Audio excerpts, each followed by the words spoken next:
dimanche de la fraternité mondiale. Nous faisons partie d'une union d'églises nationales, l'Association des églises évangéliques mennonites de France, qui elle-même est membre de la conférence mennonite mondiale. Elle nous propose ce temps d'ouverture sur la dimension internationale de l'Église tous les ans, le 4e dimanche de janvier. Il est bon de se rappeler que nous faisons tous partie d'une grande famille qui dépasse toutes les frontières. Vous avez peut-être déjà vécu cela quand vous avez voyagé. Dans le cadre de mon travail au bureau de la conférence mennonite mondiale, j'ai eu l'occasion de participer à un culte d'Indiens de descendance maya dans la montagne, au nord du Guatemala, le soir à la lumière de quelques bougies. On n'a plus aucun repère familier, et pourtant dans la rencontre, on se sent directement en famille à cause de Jésus. En me serrant la main, l'ancien de cette église m'a dit cette phrase que je n'ai jamais oubliée. Si je n'étais pas chrétien, je ne vous aurais jamais rencontré. Tellement nous vivons dans des mondes distants.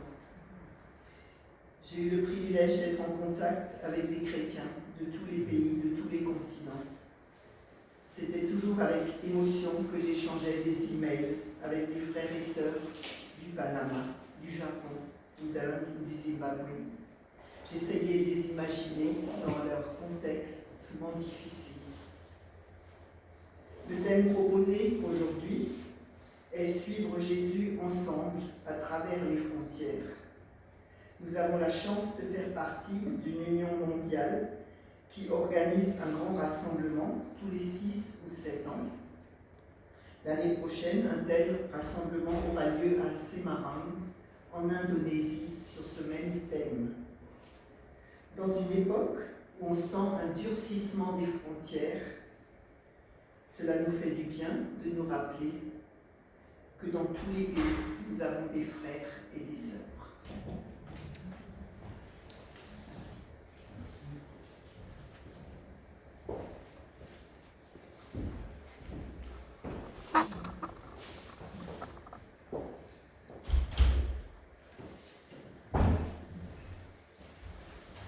Frères et sœurs en Jésus, je vous salue.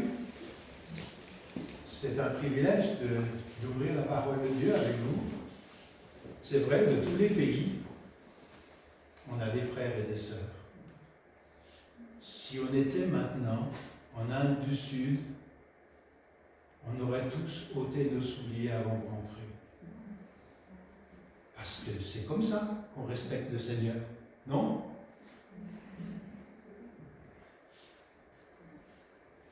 Je me souviens, c'était un chrétien tamoul à Saint-Louis.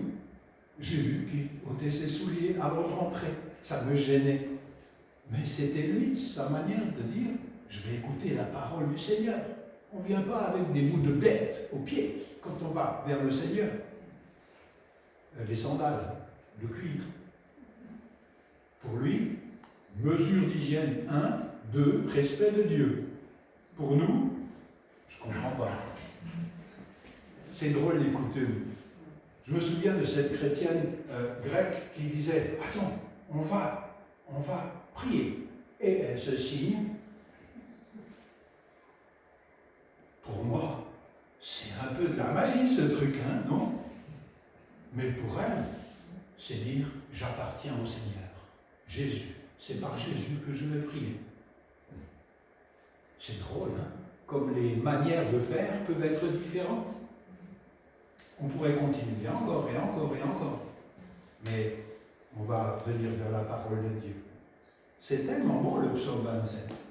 Des gens du monde entier disent « Le Créateur des cieux et de la terre est ma lumière et mon salut. » Et après, on invente des manières d'adorer. Écoutez, on était chez les Nours. Ça vous dit rien? Kazakhstan. Invités à leur culte. J'ai rien compris. Mais vraiment aucun mot. Aucun mot. Mais quand ils ont dansé, j'ai dansé. Enfin, heureusement que vous n'avez pas filmé, hein. Mais qu'est-ce que c'était beau! J'ai rien compris, mais j'ai compris la source. les manières de louer le Seigneur sont différentes. Ce n'est pas l'essentiel. Mais que ça ait lieu, ça c'est l'essentiel. Écoutez, quand on prend les prophéties de l'Ancien Testament, on voit bien, lumière des nations, c'est le prophète Ésaïe qui dirait que quand vient le serviteur, le roi de Dieu, serviteur de l'Éternel, les rois normalement sont des serviteurs, les gouverneurs aussi, serviteurs du Seigneur et des prochains. Il y a par exemple dans Ésaïe 42, versets 5 à 7, ainsi parle Dieu, l'Éternel. Ésaïe 42, 5 à 7. L'Éternel qui a créé les cieux et qui les a déployés, qui a étendu la terre et ses productions, qui a donné la respiration à ceux qui la peuplent et le souffle à ceux qui y marchent. Moi, l'Éternel, je t'ai appelé, dit-il au serviteur, pour le salut, et je te prendrai par la main, je te garderai, je t'établirai pour traiter alliance avec le peuple, pour être la lumière des nations. La lumière des nations. Jésus, lumière des nations. Et alors, dans les évangiles, il y a des trucs. Toi, tu as si belle boîte, on n'a même pas remarqué tout de suite que le micro n'est pas allumé. Il me semble que c'était. Alors, je veux bien. Je continue. L'évangéliste Jean a fait exprès de mettre le chapitre 4 après le chapitre 3. Vous me direz, c'est normal. Le chapitre 3, c'est la crème de la crème. La crème de la crème de ses contemporains, du judaïsme. C'est Nicodème. Il va rencontrer Nicodème, ou Nicodème va le rencontrer. Juif, pharisien, et qui va voir Jésus de nuit. C'est Pâques. Il y a beaucoup de monde à Jérusalem. Il est un théologien, et en plus le pouvoir. Monsieur Nicodème, s'il vous plaît. Il représente les Juifs de son temps, c'est les frères et les sœurs, compatriotes de Jésus. C'est quelqu'un qui sait, qui est instruit. Néanmoins, au cercle de ceux qui croient en Jésus, mais sans trop se mouiller, c'est de nuit qu'il va voir Jésus. Il a vu les signes qu'opère Jésus, il a entendu Jésus, et il se demande, est-ce que est le Messie? Jésus lui dit, tu sais, toi, il n'y a pas de bénédiction biologique. Tu dois naître de nouveau pour voir ce que Dieu est en train de faire. Naître de nouveau pour voir le royaume de Dieu. Monsieur Nicodème, tu dois renaître. C'est là qu'on a toute notre compréhension de nouvelle naissance. Pour voir le royaume que j'inaugure, toi, tu dois renaître. Jésus, il le rencontre de nuit, et Jésus le place dans une lumière de la parole de Dieu. Mais lui n'évangélise pas. Et maintenant, il y a un contraste. Il y a un contraste avec ce que je vais lire maintenant. Vous le connaissez peut-être, je vais lire lentement, c'est assez long, mais c'est une narration, c'est une histoire. Jean, chapitre 4. C'est la rencontre de Jésus avec une femme samaritaine. Quand Jésus apprit que les pharisiens avaient entendu dire qu'il faisait plus de disciples et en baptisait plus que Jean le Baptiste, à vrai dire, Jésus lui-même ne baptisait pas, mais ses disciples le faisaient. Il quitta la Judée et regagna la Galilée. La Judée, la Galilée. Et pour faire droit, on passe par un drôle d'endroit qui s'appelle la Samarie, au milieu. Dans une ville, il parvint, la ville s'appelait Sichar, non loin de la terre donnée par Jacob à son fils Joseph, là même où se trouve le puits de Jacob. Oh, c'était il y a longtemps avant, le puits de Jacob. Fatigué du chemin, Jésus était assis tout simplement sur la margelle du puits. C'était environ la 6e heure, entendez, midi et il fait chaud. Arrive une femme de Samarie pour puiser de l'eau. Normalement, on ne va pas puiser quand il fait plus chaud. Cette femme, elle évite les autres. C'est ça qu'il faut entendre. Jésus lui dit, donne-moi à boire. Ses disciples, en effet, étaient allés à la ville pour acheter de quoi manger.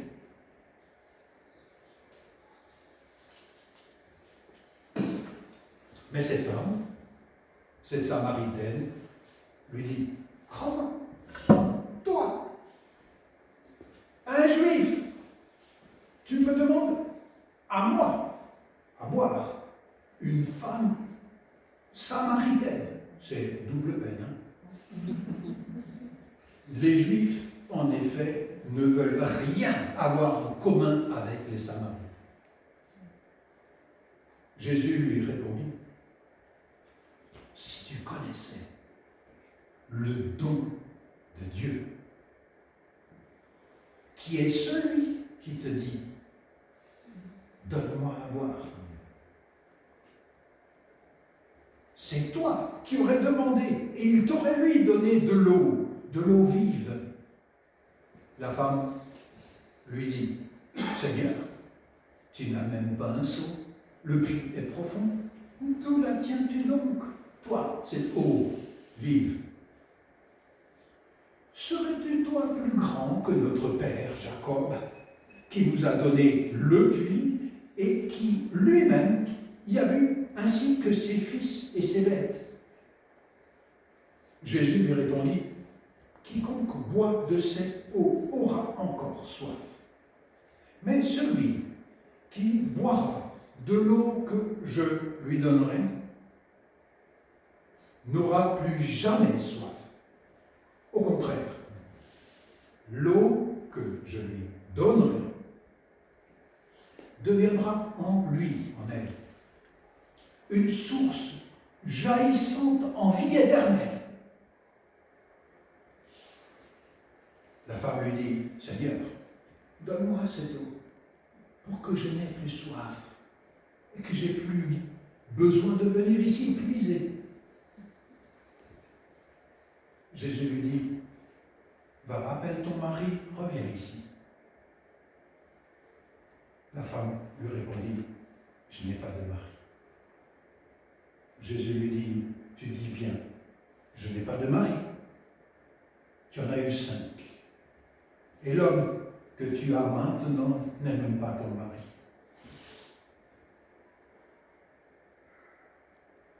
En cela tu as dit vrai. Seigneur, lui dit la femme, je vois que tu es un prophète. Nos pères ont adoré sur cette montagne et vous, vous affirmez qu'à Jérusalem se trouve le lieu où il faut adorer. Jésus lui dit, crois-moi, femme, l'heure vient où ce n'est ni sur cette montagne, ni à Jérusalem que vous adorerez le Père. Vous adorez ce que vous ne connaissez pas. Nous adorons ce que nous connaissons, car le salut vient des Juifs. Mais l'heure vient. Elle est là, où les vrais adorateurs adoreront le Père en esprit et en vérité. Tels sont en effet les adorateurs que cherche le Père. Dieu est esprit. Et c'est pourquoi ceux qui l'adorent doivent adorer en esprit et en vérité. La femme lui dit, je sais qu'un Messie doit venir, celui qu'on appelle Christ. Lorsqu'il viendra, il nous annoncera toutes choses. Jésus lui dit, je le suis, moi qui te parle. Sur quoi les disciples arrivèrent, ils s'étonnaient que Jésus parlât avec une femme. Cependant, personne ne lui dit, que cherches-tu ou pourquoi tu lui parles? La femme alors, abandonnant sa cruche, s'en fut à la ville et dit aux gens, venez donc voir un homme qui m'a dit, tout ce que j'ai fait, ne serait-il pas le Christ l'attendu? Ils sortirent de la ville et allèrent vers lui. Entre-temps, les disciples le pressèrent, Rabbi, mange donc. Mais il leur dit, moi, j'ai autre chose à faire, j'ai à manger une nourriture que vous ne connaissez pas. Sur quoi les disciples se dirent entre eux, quelqu'un lui aurait déjà donné à manger. Jésus leur dit, ma nourriture, c'est de faire la volonté de celui qui m'a envoyé et d'accomplir son œuvre. Ne dites-vous pas vous-même, encore 4 mois et viendra enfin la moisson. Enfin, la moisson ici, c'est dans combien de mois? Oui. Mais moi, je vous dis, levez les yeux, c'est-à-dire que Samarie, c'est une ville en haut, levez les yeux et regardez, déjà les champs sont blancs pour la moisson, sont mûrs. C'est pas encore le cas. Ils sont blancs. Déjà, le moissonneur reçoit son salaire et amasse du fruit pour la vie éternelle, si bien que celui qui sème et celui qui moissonne se réjouissent ensemble. Oh ben, ça va vite, hein. Car en ceci, le proverbe est vrai, qui dit, l'un sème, l'autre moissonne. Et il dit à ses disciples, je vous ai envoyé moissonner ce qui ne vous a coûté aucune peine. D'autres ont peiné et vous avez pénétré dans ce qui leur a coûté tant de peine. Beaucoup de Samaritains de cette ville avaient cru à cause de la parole de la femme, qui attestait, il m'a dit tout ce que j'ai fait.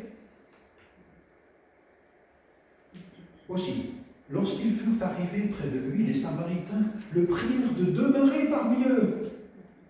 Il y demeura 2 jours,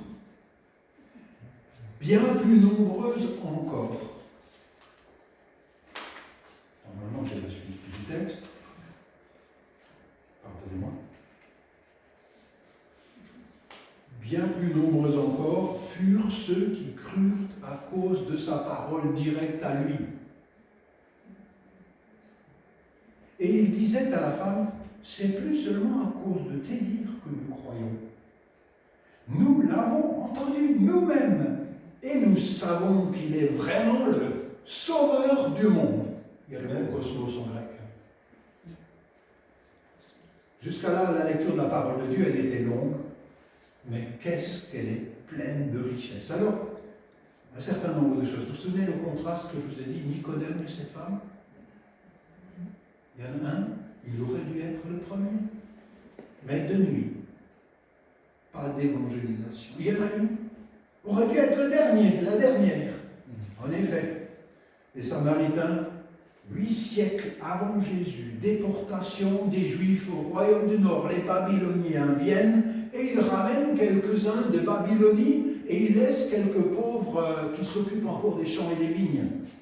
Les Samaritains, c'est cette population de mélange. Ce n'est pas des purs, ce n'est pas des bons, c'est des mélangés. Leur Bible, c'est juste les 5 livres de Moïse, pas les prophètes, pas le reste. Donc Jérusalem, dans les 5 livres de Moïse, c'est pas beaucoup. Donc le temple, c'est pas à Jérusalem.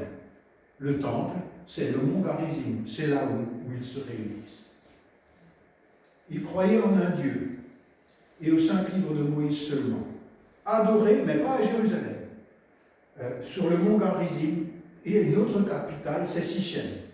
C'est près de Naplouse aujourd'hui, si jamais. Et vers 100 avant Jésus, juste pour que vous voyez que c'est piquant, c'est 100 ans avant Jésus, de Jérusalem, le grand prêtre à l'époque, avec des troupes, sont venus détruire le temple du mont Garizim, de quoi chatouiller tout le monde. Hein. D'accord? Vous sentez? Sentiment de vengeance, détestation, concurrence de clochers, de temple. Écoutez, il y a là une source, au fond d'un puits très important pour les Juifs et les Samaritains.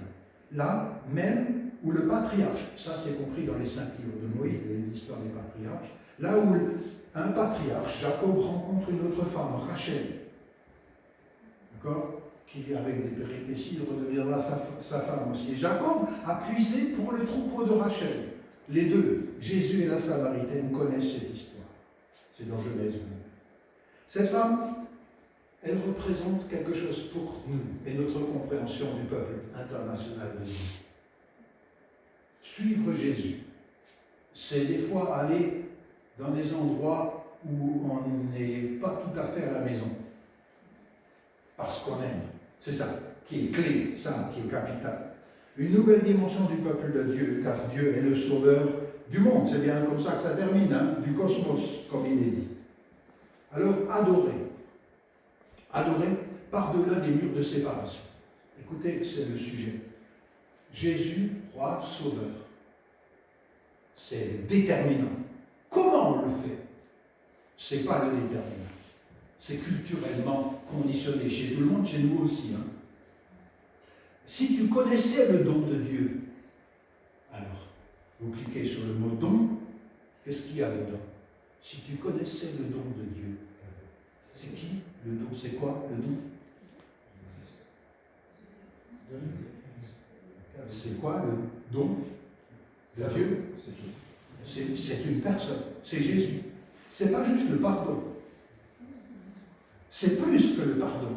C'est un roi sauveur. C'est un roi qui pardonne, qui va donner sa vie pour ça, mais c'est en plus un changement de souveraineté. C'est une personne. Si tu connaissais le don de Dieu, Jésus répond à ces problèmes de haine dont j'ai parlé par la grâce. La grâce au lieu de la haine. En fait, le don, c'est ce roi attendu pour être le sauveur. Jésus accompagne le tout par un signe prophétique, et vous avez vu, le déclencheur, le signe, c'est qu'il lui dit quelque chose gentiment, mais sur la réalité de ce qu'elle vit. Jusque-là, on ne montre rien, mais là, il y a un révélateur, ses échecs relationnels, sa relation unique, ses 5 maris, et l'autre avec lequel elle vit, avec lequel elle est. Parents rêve. Sa mise à l'écart peut-être de sa propre famille, c'est peut-être pour ça qu'elle vient puiser à midi. Jésus parle de son passé et de son présent.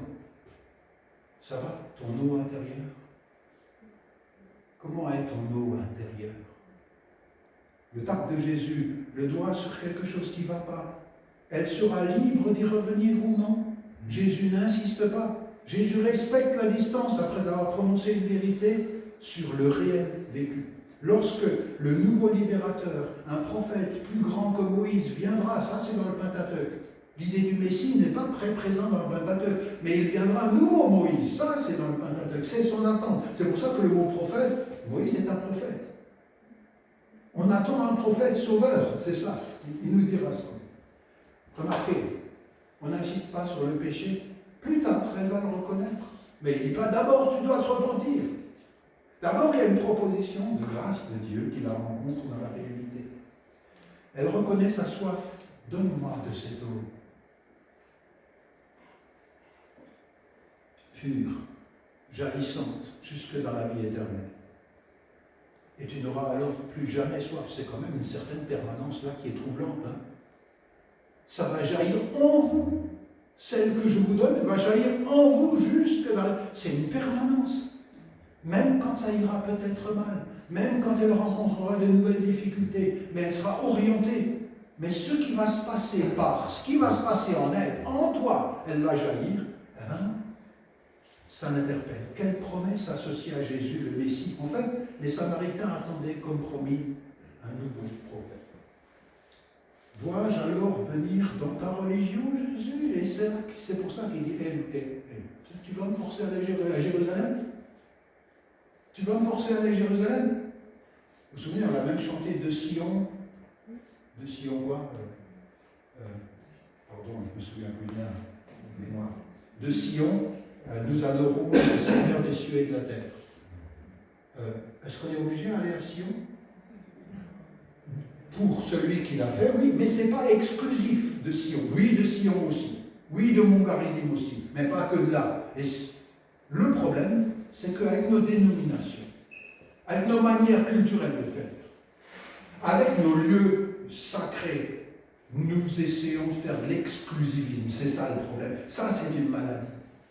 Et c'est pour ça que se recentraliser sur Jésus est quelque chose de totalement libérant. Pas sur les manières de faire, mais sur le fond. Cette dépendance de la grâce, de la vie, c'est notre salut. Je me souviens de cet homme qui était chez les Ménonites, qui est allé ailleurs, parce que le Seigneur est puissant, et puis il est agissant, il a donné des réveils de différents couleurs au travers des siècles, ce n'est pas un problème. Les dénominations, pour moi, ce n'est pas un problème, sauf si on dit, il n'y a que chez moi. Là, il y a un problème. Vous êtes d'accord avec ça? Il n'y a pas que chez moi. Le Seigneur, il cherche le fond et pas nécessairement les formes connues. La réponse de Jésus, c'est ni à Jérusalem, ni au mont Garizim. Ça, c'est du passé. C'est pas gagnant-perdant. Tu viens chez moi, je suis gagnant. Je vais chez toi, je suis perdant. Non, non, je ne joue pas à ça. Et il revient sur ce qui est l'essentiel. L'essentiel. Dieu est esprit, dit Jésus. Au fond, ce qui importe est que chacun adore en esprit et en vérité. Adorer, c'est-à-dire, ça veut dire honorer, ça veut dire donner du poids, ça veut dire aimer, ça veut dire servir, ça veut dire tenir à haute estime, ça veut même dire se tourner vers et baiser.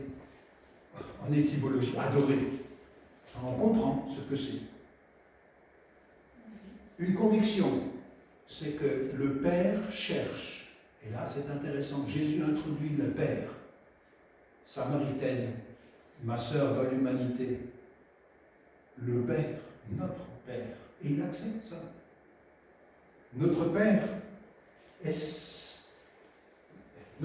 cherche, dit l'Évangile, ceux qui le font.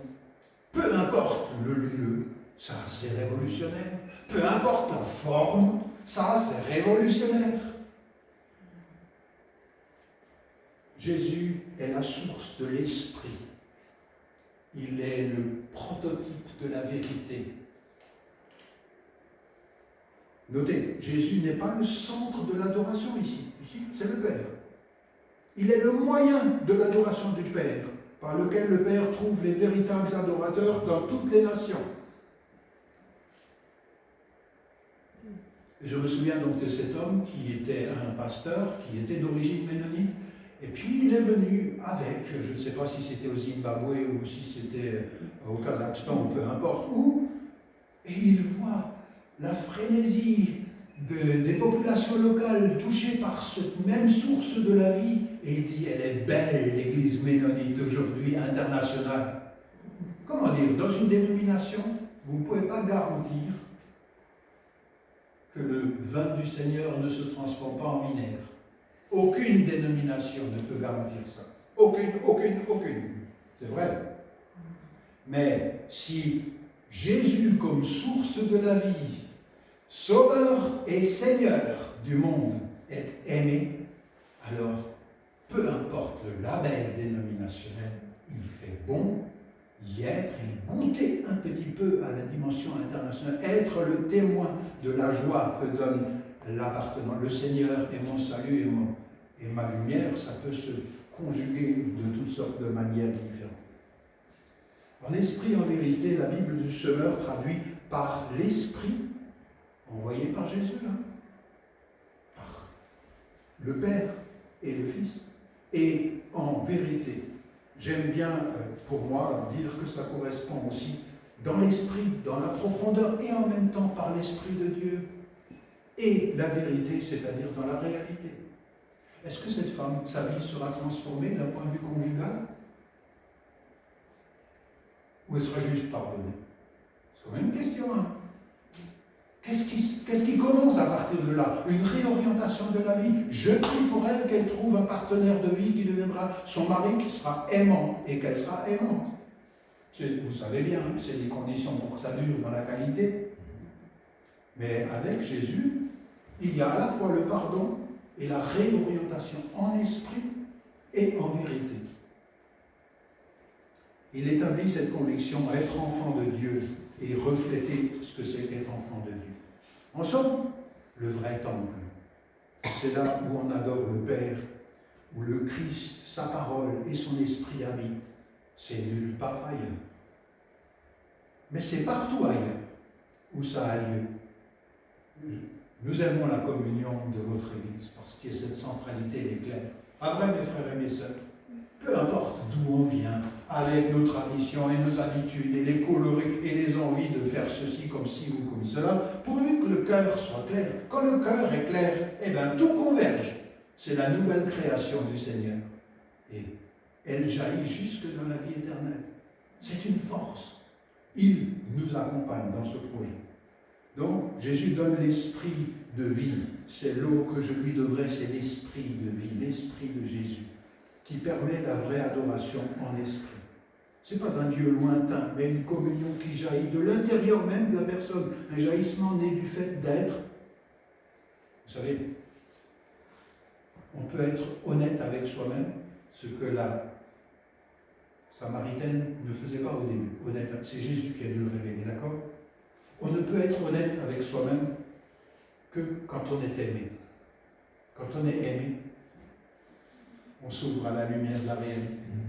Quand on n'est pas aimé, on cache tout. Et c'est ça que Jésus fait, par l'Esprit. Il travaille sur du réel, il réoriente du réel, il pardonne aussi les fautes. Il est vraiment le sauveur du monde. Alors je termine là-dessus. Alors qu'on cherche à être les premiers, souvent à considérer les autres comme des adversaires, l'Esprit de Jésus nous invite par-delà les frontières à prendre l'initiative. Et je ne sais pas comment le Seigneur va utiliser ça au travers de nous, à franchir un certain nombre de barrières où on est confortablement en arrière pour juger les autres. Et pour rentrer dans cette dynamique, lumière des nations, lumière par-delà les barrières. Alors oui, alors que les identités raciales, ethniques, religieuses, d'arrière-plan font que nous ignorons ceux hors de notre propre identité, l'Esprit du Christ nous invite à dépasser nos identités pour aller à la rencontre de l'autre. Alors je conclus, qu'est-ce qu'on a appris? Quel que soit le lieu, le Père cherche aujourd'hui encore des adorateurs en esprit, en vérité, et il va nous surprendre de savoir qui est concerné. Qui est concerné? Même une femme pécheresse, samaritaine. Jésus, juif, n'aurait jamais dû demander à une femme impure de lui donner de l'eau. Mais pour Jésus, il y a plus important que le pur et l'impur. Il y a le potentiel dans les personnes qu'il rencontre, d'une nouvelle naissance, d'une source qui jaillit. Ce n'est pas à nous de mettre d'autres barrières. C'est ça que nous apprenons. L'adoration se fait en esprit, elle vient du cœur et non des rites et des sacrifices effectués. À notre tour, nous sommes appelés à devenir les témoins pour les autres que Dieu aime. Alors vous êtes d'accord, ce qu'on adore détermine notre comportement.